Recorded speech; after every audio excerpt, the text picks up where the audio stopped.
Did you know why people snore only during sleep? When you doze off and progress from a light sleep to a deep sleep, the muscles in the roof of your mouth, soft palate, tongue and throat relax. The tissues in your throat can relax enough that they partially block your airway and vibrate.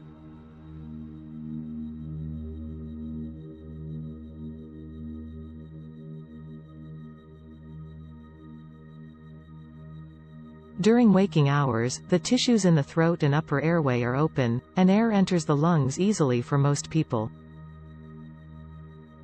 During sleep, the soft tissues and tongue relax. This can partially block the airway. If the air coming in and out of the airway meets resistance, vibration can occur, causing snoring. People who are overweight or obese are more likely to snore or have obstructive sleep apnea.